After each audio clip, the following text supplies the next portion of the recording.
Welcome my dear students. প্রথমেই জানিয়ে রাখি যে তোমাদের সামনে অনেক পরীক্ষা চলছে। আরআরবি যেই রেজাল্ট আউট হলো, মানে অ্যান্সার কি দিল, এখন সামনে যে পরীক্ষাগুলো বেসিক্যালি রয়েছে আমাদের হাতে, সেগুলো রেলের পরীক্ষা হিসেবে প্রথমে ধরে নাও এএলপি আছে, তারপরে group D exam, NTPC exam রয়েছে, তারপর গ্রুপ ডি এক্সাম রয়েছে। প্রশ্ন এখানেই উঠবে স্যার যে দেখো, ইন্ডিয়ান রেল সবসময় একটা ইম্পর্ট্যান্ট বা পপুলার চাকরির ক্ষেত্র। এটা অস্বীকার আমরা কেউ করতে পারিনি আর পারবেও না। তো প্রশ্ন এখানে যে স্যার, এই যে চাকরির পরীক্ষা দিন দিন ক্রমান্বয়ে কঠিন হয়ে আসছে, এটা মানতেই হবে, আমরা না মানলে পিছিয়ে পড়বো। তো দেখো কি পরিমাণ ফর্ম ফিল আপ পড়েছে, আমি জাস্ট একটুখানি দেখাচ্ছি। দেখো মানে কত ফর্ম, একটু জম করে দেখে নাও ব্যাপারটা, দেখো কত ফর্ম জমা পড়েছে। হ্যাঁ, আমি এবার একটুখানি ডিসকাস করে দিই এখানে যে দেখো টোটাল যে ফর্ম কোটি তো ছাড়িয়ে গেছে, 1 কোটি ফর্ম ছাড়িয়ে গেছে এটা, ঠিক আছে। এবার আমি কলকাতার কথা বলি। কলকাতার কথা যদি বলি স্যার তোমাদেরকে, আমি কলকাতা কোথায়, হ্যাঁ জোন রয়েছে, জয়পুর জোনে মনে করো 1333টা ভ্যাকান্সি, সেখানে ফর্ম ফিল আপ হয়েছে 3 লাখ 3,59,000 সামথিং। আর জব্বলপুরে যেখানে 1614টা ভ্যাকান্সি, আমি টোটালটা একবার ডিসকাস করে দিই, সেখানে 4,51,000। সাউথ ওয়েস্টার্ন রেলওয়ে হুবলি যেটা হেডকোয়ার্টার, সেটা তোমার 503টে ভ্যাকান্সি, ঠিক আছে, সেখানে 2,75,000। ইসিআর হাজিপুরে যেটা তোমার 1,251টা vacancy, 3,33,000 plus. ECR east coast মানে ভুবনেশ্বর, 964টা ভ্যাকান্সি, সেখানে 2,65,000 ফর্ম জমা পড়েছে। SECR south east central railway যেটা বিলাসপুর হেডকোয়ার্টার, 1,337টা ভ্যাকান্সি, সেখানে 4,32,000 ফর্ম ফিল আপ পড়েছে। গোরখপুর নর্থ ইস্ট রেলওয়ে, তো সেখানে 1,370টা ভ্যাকান্সি, 3,62,000। সেকেন্দ্রাবাদ এসসিআর যেটা সাউথ সেন্ট্রাল রেলওয়ে, 1,642টা সিট ছিল, সেখানে দেখো ফর্ম ফিল আপ পড়েছে 9,60,657টা। 9,60,657টা, ভাবা যায় মাত্র 1,600 ভ্যাকান্সি, 1,642 ভ্যাকান্সি। আমি এনে ডিসকাস করব, অনেক কিছু বলার আছে আমার, ঠিক আছে। ইস্টার্ন রেলওয়ে কলকাতা, 1,817টা ভ্যাকান্সি, সেখানে 7,93,000। তুমি একবার ভেবে দেখো কোথায় এসেছি, কোথায় এসেছি আমরা। দেখো এনসিআর প্রয়াগরাজ 2,000টা ভ্যাকান্সি, 8,61,000। এনএফআর গুয়াহাটি, সেটা দেখো 2,048টা ভ্যাকান্সি, সেখানে 1,07,00,000 ফর্ম ফিল আপ করেছে। মানে মানুষ দেখছে না, বন জঙ্গল যেখানে খুশি সেখানে চলে যাচ্ছে মানুষজন, মানুষের কোনো বাজ বিচার নেই, মানুষ এতটাই বেকারত্বর সম্মুখীন এখন। তো সেই জন্য মানুষ গুয়াহাটি হোক আর জঙ্গলে হোক, রনে বনে জঙ্গলে, সব জায়গায় যেখানে চাইছে একটু সুযোগ, সেখানে ফর্ম ফিল আপ করতে চাইছে। চেন্নাইতে দেখো 2,600টা ভ্যাকান্সি, সেখানে 1,11,000, 1,11,00,000 ফর্ম ফিল আপ করেছে। না, 1,01,00,000, না সরি ভুল বলছি। হ্যাঁ, 1,01,00,000 এখানে দেখাচ্ছে ফর্ম ফিল আপ করেছে। না দাঁড়াও আমি ভুল বলছি, 11,00,000, সরি 11,00,000, 1 কোটি না, 11,00,000, 11,12,922টা। আমি এগুলো চোখ ধাঁধিয়ে যাচ্ছে আমার, এটা আমার চোখ ধাঁধিয়ে যাচ্ছে আমার। মুম্বাইতে ছিল, মুম্বাইতে, এখানে একটা ব্যাপার বুঝতে পারছি না। দেখো মানুষ কিভাবে কেস খাওয়া বোঝো। আমি তোমরা দেখে নিয়েছো, সেই জন্য আমি এটা বলছি না, আমার কিছু এখানে আলোচনা করার আছে। কারণ সামনে অনেক ফর্ম বেরোবে, তার জন্য তৈরি হতে হবে, বা কিভাবে ফর্ম ফিল আপ করবো তার জন্য তৈরি হতে হবে, বা অ্যাসিস্ট্যান্ট লোকো পাইলটের ফর্ম ফিল আপ চলছে, সেখানে কিভাবে রেডি হবো, সেই সব নিয়ে আমার চর্চা। এটা দেখাতে আমি আসিনি এখানে। তো তারপরে দেখো মুম্বাইতে 4,672টা সিট, সেখানে কিন্তু 6,39,000 মাত্র ফর্ম ফিল আপ করেছে। আবার মুম্বাইতে আরেকটা জোন আছে, সেখানে 3,244টা ভ্যাকান্সি, সেখানে কিন্তু 15,59,100 ভ্যাকান্সি। আমি কিন্তু রেকমেন্ড করেছিলাম এখানে, সেটা হচ্ছে ওয়েস্টার্ন মুম্বাই, আমি কিন্তু ফর্ম ফিল আপ করতে বলেছিলাম আমার ম্যাক্সিমাম স্টুডেন্টদের। এখানে নর্দার্ন রেলওয়ে 4,700 85টা, এখানে 11,60,000 ফর্ম ফিল আপ করেছে। এবার সাউথ ইস্টার্ন কলকাতা 1,000 ভ্যাকান্সি, এখানে 18,00,000 সামথিং ফর্ম ফিল আপ করেছে, 1,81,000 সামথিং ফর্ম ফিল আপ করেছে।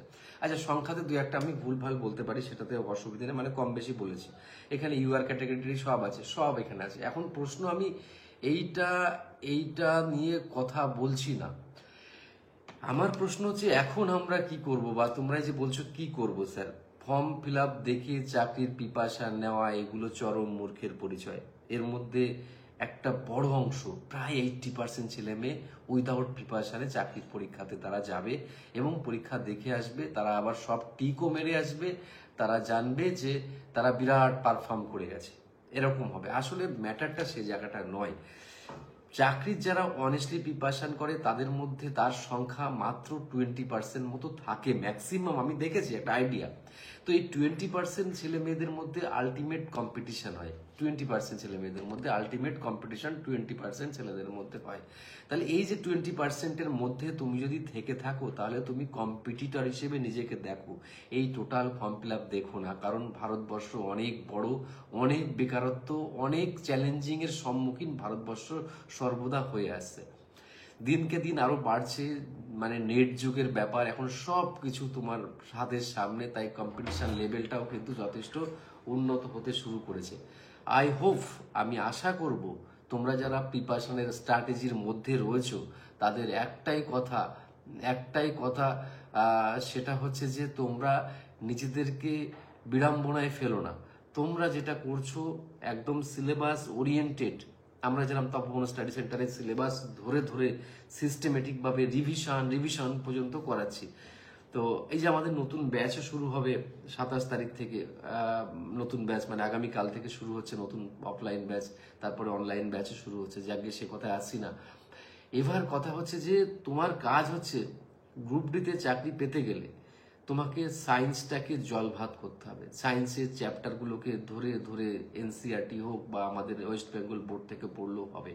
বেসিক নলেজটুকু তোমার মধ্যে কিন্তু গেইন করতে হবে। My dear student, again repeat me, যে বেসিক নলেজ, এটার থেকে কিন্তু কোশ্চেন আসছে। আমি কালকে জেইর কোশ্চেনগুলোকে অ্যানালিসিস করছিলাম, দেখলাম ওখানেও না সহজ কঠিন সব রকম কোশ্চেন এসেছে। মানে বেসিকটা কিন্তু কম্পেয়ার করছে সব জায়গায়। তো বেসিকটা যার কংক্রিট থাকছে তার চাকরি পাওয়া কিন্তু এই র্যাট রেসের মধ্যে তার চাকরি পাওয়াটা আসছে না, সে কিন্তু অনেকটা ফ্রিডম পাচ্ছে যার বেসিকটা কমপ্লিট আছে। এবার বেসিক কমপ্লিট করাটা কি সহজ ব্যাপার প্রিয় স্টুডেন্ট? টাফ আছে। কেননা বেসিক ব্যাপারটা হচ্ছে টাফ কেন আছে, তার কারণ হচ্ছে যে তুমি এতকাল ধরে পড়াশোনা করেছো, তখন তুমি বেসিক ভালো করে পড়োনি, এখন হঠাৎ করে বেসিকটা তুমি পড়তে গেলে তোমার কিন্তু টাইম দিতে হবে।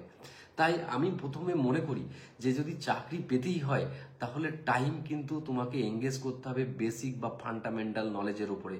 আই রিপিট, ফান্ডামেন্টাল নলেজের উপরে তোমাকে কিন্তু আরো নজর দিতে হবে।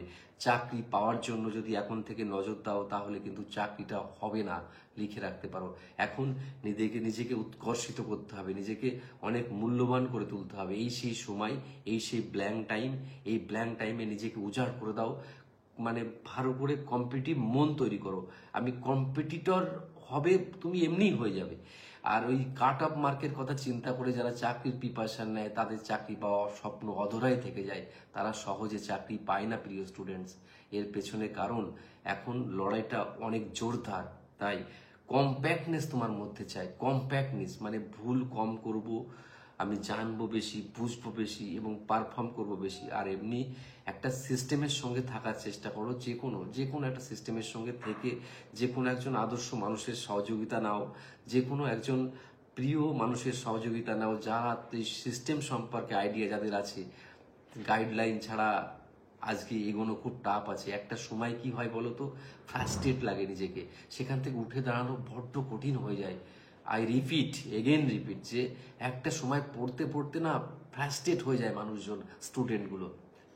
তো সেই সময় একটা অক্সিজেনেরও দরকার হয়, নিজেকে উজাড় করে দেবার জন্য একটা একটা গাইড কি খুব দরকার নয়?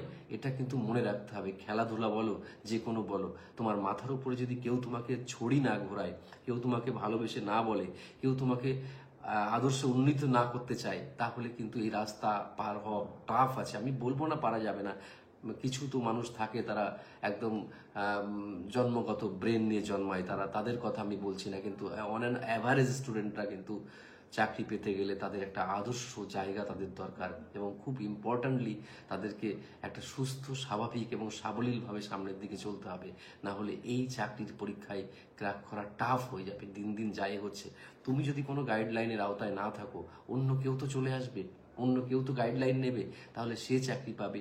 এখানে কারো জমি তো সীমাবদ্ধ করে রাখা হয়নি। তাই এই ওপেন চ্যালেঞ্জে জেতা যতটা টাফ, আর সিস্টেমে চললে ততটাই কিন্তু পথ সোজা হয়। প্রিয় স্টুডেন্ট, আজকের এখানেই শেষ করছি। তোমরা খুব ভালো থেকো, তোমাদের অনেক অনেক ভালোবাসা রইলো, আর সামনের দিকে এগিয়ে চলো।